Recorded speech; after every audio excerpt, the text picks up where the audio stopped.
to explain why it has been very difficult to source the accommodation. You did when you came in as Home Secretary? You're saying you knew there was a crisis. So when were you told of the developing problem at Manston, that people could only be held for 24 hours? There was exceptional circumstances to extend that, we understand, to a maximum of 5 days. So when were you told that the Home Office was breaching the law?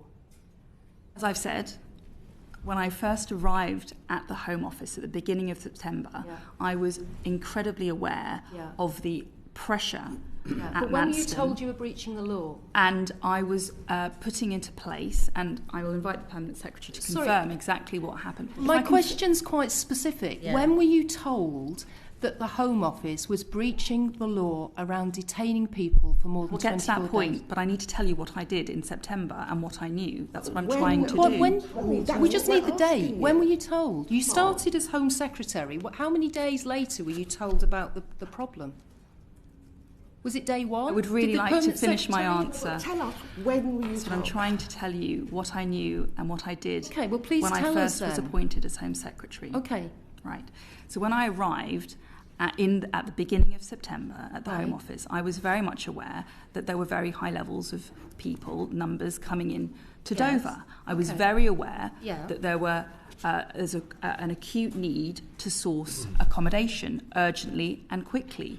And that's why, during the month of September, we brought on many hotels and many beds. With the greatest respect, my specific question to you is, when did your officials tell you that there was the developing problem at Manston and that you were breaching the law? Right. Well, I will answer that in a straightforward way, and I'll have to repeat myself. I was aware from the beginning of my tenure that there was a problem at Manston. When it comes to legal advice, which you're asking specifically about, it is a government convention that we don't talk about the issuance or the content of legal advice. But what I will say is that in every decision that I've made, both as Home Secretary and as generally a minister, and I say this as a former Attorney General, I have always, whenever I've been provided with legal advice by officials, I've always taken it into account, read it, listened to it when it's been delivered to me orally, and borne it in mind when decisions have to be made. If you're suggesting that I either wasn't told about legal advice or I deliberately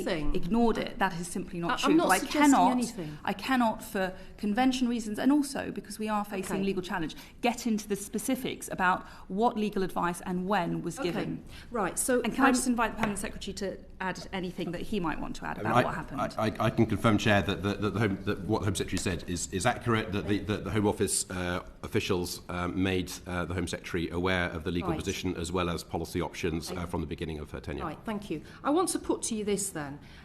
It's reported that on the 15th of September you were informed about the deepening problem at Manston and that you were likely to be in breach of the law. That was the 15th of September, so you'd been in post, I think, 9 days when you were given a submission to say there was a problem. Then I understand you were given a second submission on the 22nd of September saying there was a very high risk that you were in breach of the law, 50 to 70%. Then on the 1st of October you were again told there was a very high risk that you were in breach of the law. And then on the 4th of October, again, 50 to 70% you were in breach of the law. And the advice was that the Home Office does not have power to detain while waiting for onward accommodation or welfare reasons. So are those correct? That's been in the press, leaked documents from the Home Office. Well, I'm afraid I'm not going to comment on leaks, and I'm not going to comment on the specifics of legal advice, whether the fact or the content of it. That's not how government works.